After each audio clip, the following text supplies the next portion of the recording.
Alpha প্রধান পরেশ বড়ুয়া বনাম অসম police প্রধান জিপি সিং। পরেশ বড়ুয়া এবং জ্ঞানেন্দ্র প্ৰতাপ সিংয়ের তরজা।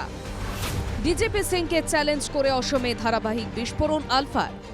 তেওঁলোকে প্ৰত্যেকবাৰ মোৰ কথাটো কয়, মোৰতো ঘৰ কাহিলীপাৰাত আছে, মোৰ অফিচ উলুবাৰীত আছে, আহিলে হ'ল।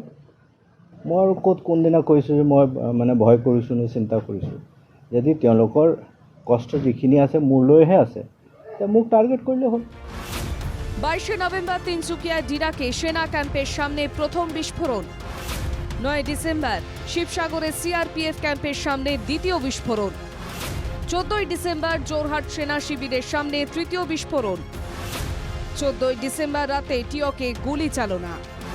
15 ডিসেম্বর তিনসুকিয়ার সিজুগুড়িতে উদ্ধার গ্রেনেড। নিরাপত্তা বাহিনীকে রীতিমতো চ্যালেঞ্জ করে আলফা স্বাধীনের ধারাবাহিক বিস্ফোরণ অসমে। তারপরেই বিস্ফোরণের দায়িত্ব স্বীকার করে সংবাদ মাধ্যমে বিবৃতি আলফার। বিবৃতিতে পুলিশ প্ৰধানকে হুঁশিয়ারি। তারপরেই জঙ্গি সংগঠনটিকে পাল্টা পুলিশ প্ৰধানের। যিবোৰ মানুহে মাতৃ আই অসমক ভাল পায়, তেওঁলোকে অসমীয়া আইৰ বুকুত আঘাত হানি আছে।